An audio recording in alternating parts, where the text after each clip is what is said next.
آپ نے تو نرمی اور جو سب کچھ آپ بتاتے ہیں مولانا سعید خان صاحب سے سیکھا. مولانا سعید خان صاحب تو ہیں نہیں، تو اب آپ موجود ہیں تو آپ سے ہم کیسے سیکھیں، آپ کی صحبت میں کیسے رہیں؟ میں تو اس درجے کا نہیں ہوں جس پہ مولانا سعید خان صاحب رحمۃ اللہ علیہ تھے. ہم دیوبندی اور بریلوی دونوں ایک ہی امام نعمان بن ثابت رحمۃ اللہ علیہ کے پیروکار ہیں، تو آپس میں اس قدر دوریاں کیوں، بغض کیوں، حسد کیوں، رنجشیں کیوں؟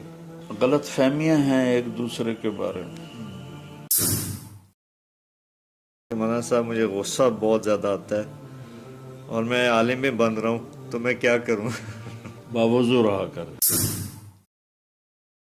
اگر میں کسی سے انجانے میں زیادتی کر لوں، پھر اس سے معافی مانگوں اور وہ مجھے معاف نہ کرے، تو پھر میرے لیے ایسا موقع پہ اللہ کا کیا حکم ہے؟ آپ نے اللہ کا حکم پورا کر دیا. ایسی کتاب آپ گائیڈ کر دیں، رہنمائی کر دیں، جس میں جو آپ معاشرت اخلاقیات بیان کرتے ہیں تو وہ ہم اس کو سیکھ سکیں، پڑھ سکیں. ہم جو اپنے مدرسے میں پڑھا رہے ہیں کیف عاملہم، صحیح. اس کے پہلے حصے کا ترجمہ ہو چکا ہے، جی. آگے بھی ترجمہ چل رہا ہے. ابھی تک اس سے بہتر کتاب میری نظر میں کوئی نہیں ہے. میں نے جتنی سیرت کی کتابیں پڑھی ہیں اس میں آپ کی جو زندگی ہے گھر کی اور لوگوں کے ساتھ، اسے اجاگر نہیں کیا گیا. بطور ہسٹری اور تاریخ آپ کی داستان لکھی جاتی ہے. جی. اس جو کتاب میں بتا رہا ہوں اس میں وہ آپ کی زندگی کو اجاگر کیا. ماشاء اللہ. اگر بیوی اپنے شوہر کو اللہ کے راستے میں بھیجے تو بیوی کے لیے کیا اجر ہے؟ جو اجر اس کے خاوند کے لیے لکھا جاتا ہے وہی اس کی بیوی کے لیے لکھا جاتا ہے. اپنے سوالات ای میل کریں manager@tariqjamilofficial.com. والصلاة والسلام علی نبی الامین وعلی آلہ واصحابہ اجمعین. میرے انتہائی قابل احترام ناظرین، ایک دفعہ پھر ہم آسک ایم ٹی جے کی چوتھی ایپیسوڈ کے ساتھ آپ کی خدمت میں حاضر ہیں. یہ سلسلہ الحمدللہ بہت اچھے طریقے سے جاری و ساری ہے. آپ کی طرف سے بہت زیادہ سوالات کا تواتر ہے، تو ہر دفعہ کی طرح میں یہ عرض کرتا چلوں کہ چونکہ اتنے سوالات کا احاطہ، اتنے سوالات پوچھنا، ان کا جواب لینا تقریباً ناممکن ہے، تو پھر ہم کوشش کرتے ہیں کہ ان سوالات کو چنا جائے جس سے ہمیں بھی فائدہ ہو اور سننے والوں کو بھی فائدہ ہو. تو آج کی مجلس کا ہم آغاز کرتے ہیں انشاءاللہ. مولانا مومن صاحب ہیں، آپ سے پرانی ان کی واقفیت بھی ہے، رفاقت بھی ہے، تو وہ یہ پوچھنا چاہ رہے ہیں کہ ماشاءاللہ اللہ تعالیٰ نے آپ کو جو تاثیر دی اور پوری دنیا میں آپ سے آپ کی آواز کو اللہ نے پہنچایا اور لوگوں کی زندگیاں تبدیل ہوئیں، تو وہ پوچھنا چاہ رہے ہیں کہ بطور عالم یا جو لوگ اس علم سے وابستگی جن کی ہوتی ہے، ان کو آپ کیا نصیحت کریں گے یا کیا عمل بتائیں گے کہ ان کی بھی بات میں تاثیر پیدا ہو جائے جیسے آپ کی بات میں؟ بیٹا پہلی بات تو یہ ہے کہ تاثیر اللہ ڈالتا ہے. بے شک. یہ میرے پاس کوئی ہنر نہیں ہے. ماشاء اللہ. نہ ہی کسی اور کے پاس یہ ہنر ہے. اللہ. تاثیر اللہ ڈالتا ہے. ظاہری جو اسباب کے لائن سے سوچا جا سکتا ہے تو میرے دل میں کسی کی نفرت نہیں، اللہ. کسی سے بغض نہیں، کسی سے حسد نہیں، کسی کو حقیر نہیں سمجھتا، کسی کو گھٹیا اور کم تر نہیں سمجھتا. اپنے دل کو روزانہ میں رات کو صاف کر کے سوتا ہوں، یا اللہ میں نے دل سب سے صاف کیا. اب کتنے لوگوں کی زیادتیاں ہیں میرے ساتھ، لیکن سب سے میرا دل صاف. اللہ. کبھی بھی میں نے اپنے دل میں ان کے لیے کوئی منفی جذبہ باقی نہیں رہنے دیا. سبحان اللہ. اور دوسری بات یہ ہے کہ میں اللہ اس کے رسول کو پیش کرتا ہوں. یہ ہر انسان کے اندر اس کی تعلق کی کل مولود یولد علی فطرہ، ہر بچہ فطرت اسلام پہ پیدا ہوتا ہے، تو اس میں اللہ اس کے رسول کی چپ لگی ہوئی ہے، سبحان چاہے وہ مانتا ہے اللہ رسول کو چاہے نہیں مانتا. جی ماشاء اللہ. تو میں کوئی اختلافی مسائل نہیں بیان کرتا، میرے لہجے میں حقارت والا شدت والا لہجہ نہیں ہوتا، بدتمیزی نہیں ہوتی. یہ سب اللہ کی توفیق ہے. محبت سے بات کرتا ہوں اور محبت ہی میرے دل میں ہوتی ہے. تو اور اللہ اس کے رسول کو پیش کرتا ہوں، جی ان کی زندگی کو پیش کرتا ہوں.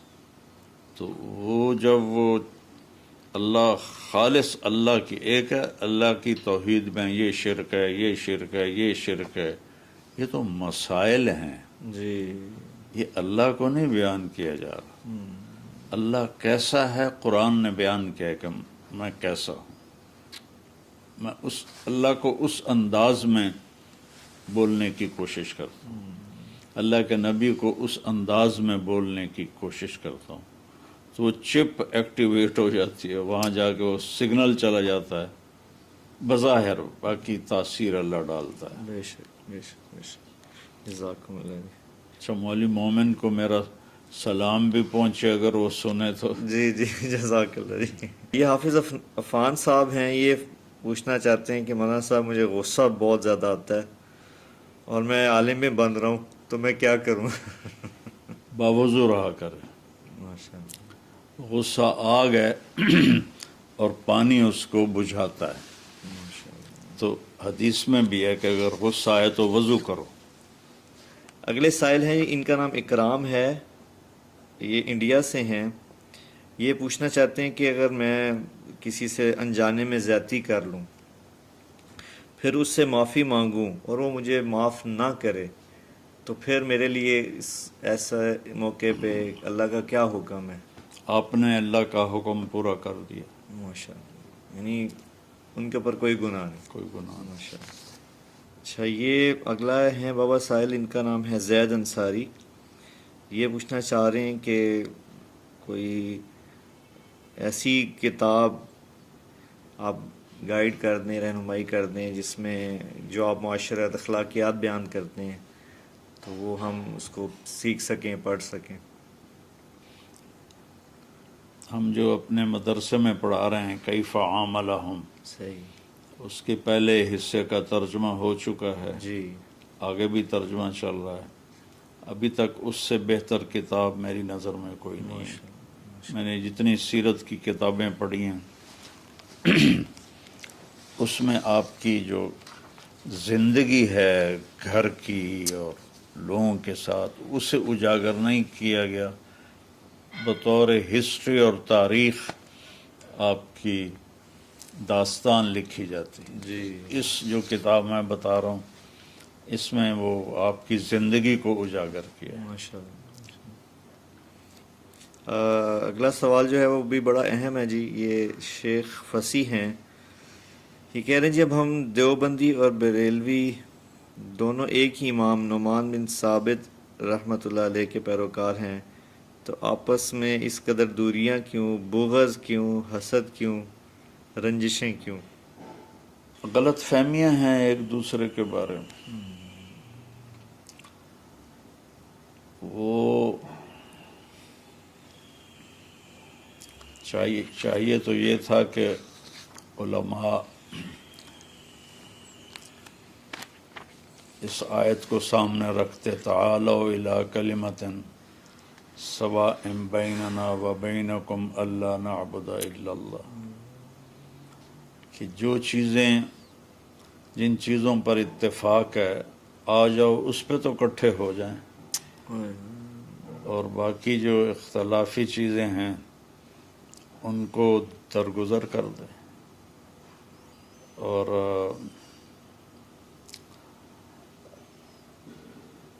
ایک دوسرے کو کفر تک پہنچایا ہوا ہے. بعض بریلوی بھائی مصافحہ بھی نہیں کرتے. خانوال میں کلخانی تھی، میرا وہاں بیان تھا، تو اسٹیج پر ایک بیٹھے ہوئے تھے وہیں خانوال کے بریلوی بھائیوں کے سرکردہ، تو بیان سے فارغ ہو کر میں نے ایسے ان کی طرف ہاتھ بڑھایا تو انہوں نے ایسے کر لیا. تو مجھے تو اندازہ بھی نہیں تھا، مصافحہ تو کافر سے بھی ہو سکتا ہے. میں نے پھر دوبارہ ہاتھ بڑھایا تو انہوں نے ایسے کر کے یوں کیا. تو وہ تو ان پڑھ تھے، عالم تو نہیں تھے. یہ نفرت کا جو بیج ہے نا طرفین سے، یہ علماء کی نادانی کی وجہ سے. انہوں نے یہ باور کرا دیا ہے کہ یہ ہمارے سوا باقی سب گستاخ رسول ہیں. یا اللہ، انہوں نے یہ باور کرا دیا ہے کہ یہ سب قبر پرست ہیں. یا اللہ. تو ہمارے استادوں نے، میں اللہ کے فضل سے 7 سال رائمنڈ میں پڑھا، کبھی ایک دن اپنے استادوں سے ان ایسی فرقہ واریت کی بات نہیں سنی. ایک دن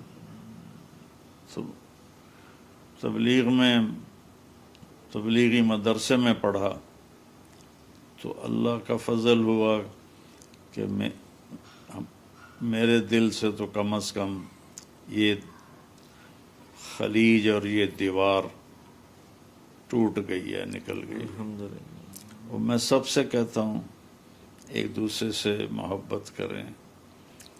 یہ صرف ایک تو شیطان بیچ میں ہے، آخر شیطانی طاقتیں بھی تو اپنا کام کرتی ہیں. جی. آپ نے فرمایا کہ بدترین مخلوق آسمان کی چھت کے نیچے بدترین علماء ہیں، اور بہترین مخلوق آسمان کی چھت کے نیچے بہترین علماء ہیں. تو آج کل سوشل میڈیا نے اس کو اور بھڑکا دیا ہے. ایسے لگے ہوتے ہیں، اتنی بدتمیزی سے باتیں کرتے ہیں. یعنی ممبر پہ بیٹھ کے توہین اور تذلیل اور برے الفاظ اور اخلاق سے گرے ہوئے الفاظ، یہ اسلام کے داعی نہیں ہیں، یہ اپنے نفس کے داعی ہیں. موسیٰ علیہ السلام کو اللہ نے فرعون کے پاس بھیجا تو کہا قولا لہ قولا لینا، نرمی سے بات کرنا. یا اللہ. اور پھر اللہ کہتا قولوا للناس حسنا، لوگوں سے خوبصورت بات کیا کر. اختلاف بھی ہے تو جادلہم باللتی ہی احسن، خوبصورت طریقے سے ان سے افہام و تفہیم کرو، جدال کرو. لیکن یہاں اب میں تو اب مجھ سے تو سنا بھی نہیں جاتا نا، میرا سر درد ہو جاتا ہے. جب کوئی بھی سر درد نہیں تھا تو بہت دکھ ہوتا تھا کہ ایک دوسرے کو اس قدر برا بھلا کہہ رہے ہیں. انہوں نے سیرت نہیں پڑھی. اس میں بابا آپ جیسے سوشل میڈیا کا ذکر کر رہے ہیں کہ سننے کو ملتا رہتا ہے کہ گالیوں کا استعمال، گالیاں دی جا رہی ہوتی ہیں. جی بیٹا، ممبر سے گالی دینا بتائیں، اب یہ ان کو علماء کہا جا سکتا؟ اور اس طرح کے ان کے چہرے لال سرخ ہوتے ہیں اور لہجے میں آگ بھری ہوتی ہے. ان کو کیسے کہا جا سکتا ہے کہ یہ دین کی بات کر رہے ہیں؟ اچھا، آگے بابا ایک بچی ہیں 20 سال کی، یہ کہنا چاہ رہی ہیں کہ ان کے جو خامند ہیں ان سے بہت زیادہ سخت رویہ کرتے ہیں، تو اس کے لیے کیا کریں، اس کو کیسے ڈیل کریں اپنے ہسبینڈ کے ساتھ؟ بیٹا دو ہی باتیں ہیں، یا صبر کر لے چونکہ مزاج نہیں بدلتے، تو اگر بہت زیادہ پریشانی ہے تو علیحدگی لے لے۔ اللہ نے اس طلاق اسی لیے تو رکھی۔ جی بالکل۔ حضرت جمیلہ رضی اللہ تعالیٰ عنہ اللہ کے نبی کی خدمت میں حاضر ہوئی۔ جی ان کے خاوند تھے ثابت بن قیس بن شماس، بدری صحابی، اور جنگ یمامہ میں شہید ہوئے۔ انصار کا جھنڈا ان کے ہاتھ میں تھا۔ جب بنو تمیم کا وفد آیا کہ ہمارا خطیب بیان کرے گا پھر تمہارا خطیب بیان کرے گا، ہمارا شاعر شعر کہے گا پھر تمہارا شاعر شعر کہے گا، اگر تمہارا خطیب اور شاعر ہمارے خطیب اور شاعر سے بڑھ گیا تو ہم کلمہ پڑھ لیں گے۔ سبحان اللہ۔ تو آپ نے کہا ٹھیک ہے آ جاؤ۔ تو ان کا خطیب تو تیاری کر کے آیا ہوا تھا۔ جب وہ فارغ ہوا تو آپ نے ثابت بن قیس اٹھو جواب دو، انہوں نے فی البدی جواب دی۔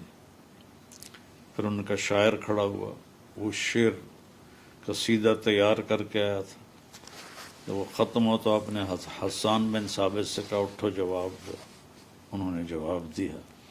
تو وہ اقرا بن حابس کہنے لگا تمہارا شاعر ہمارے شاعر سے اچھا، تمہارا خطیب ہمارے خطیب سے اچھا، ہم بھائی کلمہ پڑھتے ہیں۔ اللہ۔ تو سبحان اللہ، جتنے لوگ ہیں اتنے ہی دعوت کے انداز ہیں، جی اتنے ہی دعوت کے انداز ہیں، اتنے ہی اسلوب ہیں۔ کوئی رٹی رٹائی دعوت کوئی نہیں اسلام میں۔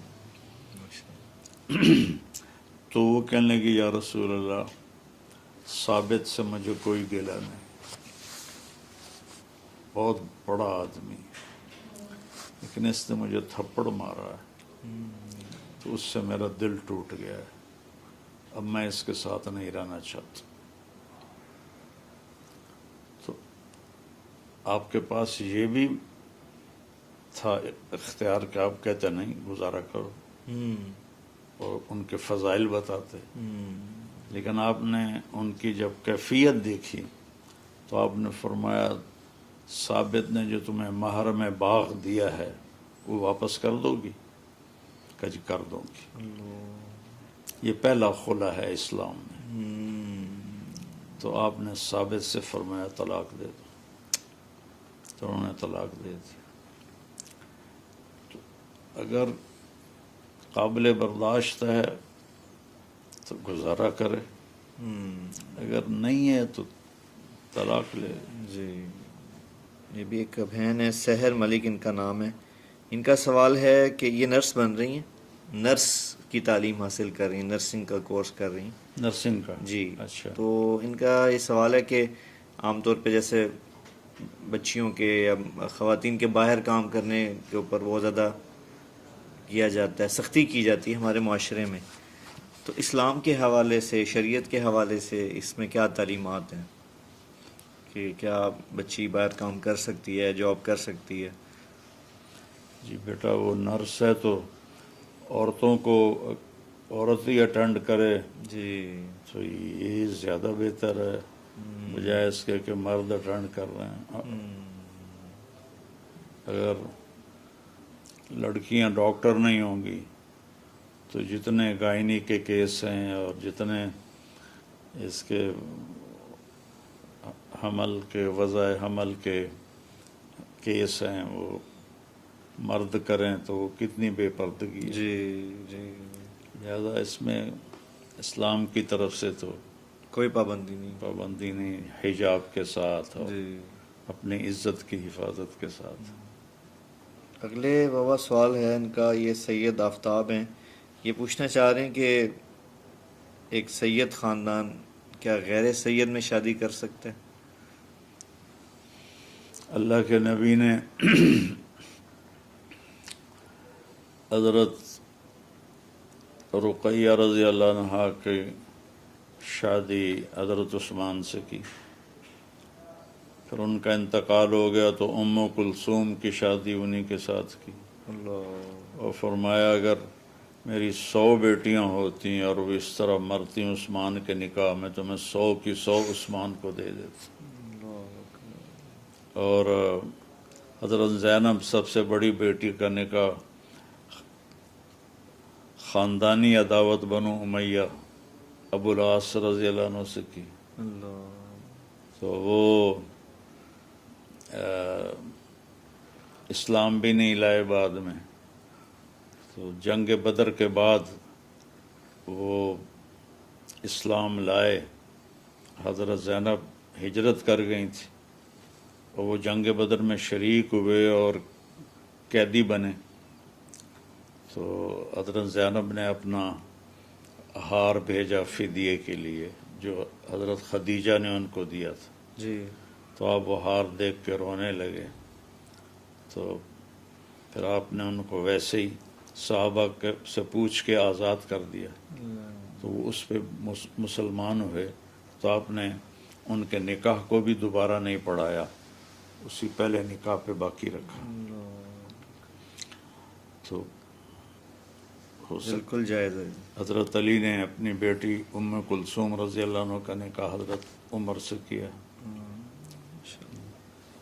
یہ فیصل بلوچ ہیں بابا, یہ پوچھنا چاہ رہے ہیں کہ ان کو ایک جگہ شادی کرنی ہے, ایک جگہ ان کی پسندیدگی ہے, لیکن ان کی والدہ جو بچی کی والدہ ہیں وہ اس بات پہ انکار کر رہی ہیں کہ خاندان فرق ہے. یہ ہمارے یہاں بر صغیر میں یہ ہے جہالت کہ بس اپنی برادری میں ہی کرنا ہے, اپنے خاندان میں ہی کرنا ہے, باہر نہیں کرنا. تو میں نے آپ کو اللہ کے نبی کی مثال بتائی. اچھا, یہ بابا سفیان مغل ہیں, انہوں نے سوال پوچھا ہے کہ مولانا آپ نے تو نرمی اور جو سب کچھ آپ بتاتے ہیں مولانا سعید خان صاحب سے سیکھا. مولانا سعید خان صاحب تو ہیں نہیں, تو اب آپ موجود ہیں, تو آپ سے ہم کیسے سیکھیں, آپ کی صحبت میں کیسے رہیں؟ میں تو اس درجے کا نہیں ہوں جس پہ مولانا سعید خان صاحب رحمۃ اللہ علیہ تھے. تو نبی کی سیرت پڑھیں صحیح. اور خاص طور پر آپ کی جو گھریلو زندگی ہے اس کو پڑھیں. تبلیغ میں ہر مہینے 3 دن لگاتے رہیں تو انشاءاللہ نرمی پیدا ہو جائے گی. ہاں. جی بابا, اگلی جو سائلہ ہیں ان کا نام ہے رانی مختار. یہ ان کا سوال بھی ہے اور دعا کے لیے بھی ہے کہ 30 سال کی عمر میں ان کا بائی پاس ہوا ہے جی, ہارٹ سرجری ہوئی ہے, اور ماشاءاللہ عالمہ بھی ہیں اور بچیوں کو پڑھا بھی رہی ہیں, اور روزانہ کہہ رہی میں 20 نفل پڑھتی ہوں, تلاوت کا اہتمام, ہر تسبیحات کا اہتمام. تو وہ دعا کا کہہ رہی ہیں کہ میرے لیے دعا کریں کہ میں چھوٹی عمر میں اتنی بڑی تکلیف آئی تو جو میں اعمال کر رہی ہوں مجھے اللہ اس پہ استقامت دے دی. یہ اللہ پاک استقامت نصیب فرمائے. آمین. یہ ہے رضوان, ان کا سوال یہ ہے کہ اگر بیوی اپنے شوہر کو اللہ کے راستے میں بھیجے تو بیوی کے لیے کیا اجر ہے؟ جو اجر اس کے خاوند کے لیے لکھا جاتا ہے وہی اس کی بیوی کے لیے لکھا جاتا ہے. اللہ ماشاءاللہ. ایک بہن ہے ریما شہزادی ان کا نام ہے. یہ کہ خاوند جو ہیں وہ امریکہ میں رہتے ہیں, خود یہ پاکستان میں ہیں. تو ان کے خاوند ان کو لے جانا چاہتے ہیں وہاں پہ, ان کو اور ان کے بچوں کو. تو وہ یہ پوچھنا چاہ رہی ہیں کہ میں پر بہت زیادہ گھبراتی ہوں کہ بچوں کو وہاں لے کے جاؤں گی تو اسلام سے دور ہوں گے, دین سے دور ہوں گے, تو مجھے کیا کرنا چاہیے؟ یہ تو ہوگا تو خود فیصلہ کر لیں. صحیح. ایک بابا ہمارے ساتھ بھائی ہیں بنگلہ دیش سے, حسن ان کا نام ہے. یہ کہہ رہے ہیں میں 15 سال کی عمر سے آپ کو سنتا ہوں اور بہت زیادہ آپ کی باتوں سے اثر لیتا ہوں, میری زندگی میں بہت زیادہ آپ کی باتوں کا اثر ہے, اور ان کو بڑا شوق ہے اسلام کو سیکھنے کا، کیونکہ ان کے والد کی ڈیتھ ہو گئی تھی، جس کے بعد یہ زیادہ اس طرف مائل ہوئے. تو ان کا یہ کہنا ہے کہ سورہ احزاب میں جو آیت نمبر 35 ہے، جس میں خوبیاں بیان کی گئی ہیں مومنین کی اور مومنات کی، تو یہ چاہتے ہیں کہ میں وہ کس طرح ان خوبیوں کو اپنا لوں. اس بارے میں آپ گائیڈ کر دیں. ماشاء اللہ، بہت اچھا سوال کیا ہے. اللہ تعالیٰ نے اس میں انتہائی خوبصورت اور مختصر انداز میں اپنی پسند کا معیار بتا دیا اللہ اکبر. کہ مجھے کیا پسند ہے. تو مردوں عورتوں دونوں کو اس کے پیچھے ایک واقعہ ہے کہ عورتوں میں تذکرہ ہوا کہ اللہ تعالیٰ مردوں کا ہی ذکر کرتا ہے قرآن میں، ہمارا تو ذکر ہی نہیں کرتا. تو حضرت اسماء بنت عمیس رضی اللہ تعالیٰ عنہا وہ آئیں، یا رسول اللہ میں عورتوں کے وفد کی نمائندہ بن کے آئی ہوں کہ اللہ تعالیٰ مردوں کا تو قرآن میں ذکر کرتا ہے، ہمارا کرتا ہی نہیں. تو اس پر یہ آیت نازل ہوئی. تو ان المسلمین والمسلمات والمؤمنین والمؤمنات والقانتین والقانتات والصادقین والصادقات والصابرین والصابرات والمتصدقین والمتصدقات والصائمین والصائمات والحافظین فروجهم والحافظات والذاکرین اللہ کثیرا والذاکرات اعد اللہ لهم مغفرتا واجرا عظیما. کہ اللہ نے کہا صرف 10 باتیں میری مان لو، زیادہ نہیں، صرف 10 باتیں. اسلام ظاہری حلیہ، ظاہری زندگی، ایمان اندر کے جذبات، قانتین والقانتات، اللہ کے سامنے کھڑے ہونا ادب کے ساتھ، نماز کی طرف اشارہ ہے، جی ماشاء اللہ. اور سچ بولنا، عورتوں کا بھی مردوں کا بھی. والصابرین والصابرات، صبر کرنا، کیونکہ زندگی امتحان ہے تو اس میں حالات آتے رہیں گے، تو اس پہ بے صبرا نہ ہونا، نافرمانی نہ کرنا، بلکہ اللہ پاک سے مانگ کر اسی کی اطاعت پر جمے رہنا، اور اللہ کے نام پہ خرچ کرنا. والمتصدقین والمتصدقات، اس میں 2 معنی ہیں چھپے ہوئے. ایک یہ کہ وہ مسلسل صدقہ کرتے ہیں، یہ باب تفاعل ہے، اور باب تفعیل ہے، اور اس میں تکرار ہوتا ہے، مسلسل کرتے ہیں، اور مبالغہ ہوتا ہے، خوب صدقہ کرتے ہیں. اللہ کو یہ پسند ہے، صدقہ بلاؤں کو ٹال دیتا ہے. پھر آپ نے کہا داووا مرضاکم بالصدقہ، اپنے مریضوں کا علاج کرو صدقہ کے ساتھ. اور والصائمین والصائمات، اور روزے، وہ اللہ تعالیٰ نے سال میں 1 مہینہ فرض قرار دیے ہیں، اور آپ نے فرمایا جو ہر مہینے 3 روزے رکھ لے گا تو وہ پورا سال روزے دار کہلائے گا. اور اپنے آپ کو، اپنی عزت کو بچانے والے، اور مرد بھی عورتیں بھی، کہ وہ حرام کام نہیں کرتے، زنا نہیں کرتے، بلکہ شادی کرتے ہیں، حلال طریقے سے اپنی اس ضرورت کو پورا کرتے ہیں، اور اللہ تعالیٰ کو یاد رکھتے ہیں، اور اس کا ہر وقت اس کی یاد میں رہتے ہیں. ایک ذکر ہوتا ہے جیسے میں ابھی پڑھ رہا تھا، یہ بھی حکم ہے، اور ذکر کا اصل معنی ہوتا ہے یاد. یاد دل کا کام ہے، زبان کا نہیں ہے، دل کا فعل ہے. ہر وقت اللہ یاد رہے، یہ ہے والذاکرین اللہ کثیرا والذاکرات. ایسے آدمی سارا دن تو تسبیح پکڑ کے نہیں بیٹھ سکتا. اللہ کا ایسا دھیان جم جائے کہ ہر وقت وہ دل دماغ میں سما جائے. تو اللہ تعالیٰ کہہ رہا میں نے ان کے لیے اعد اللہ لہم، میں نے خاص طور پر ان کے لیے بہت بڑی بخشش تیار کی ہے، اور اجراً عظیمہ، بہت بڑا اجر تیار کیا ہے. جس کو اللہ عظیم کہے گا وہ کتنا ہوگا؟ تو ایک تو اس آیت کی روزانہ تلاوت کریں،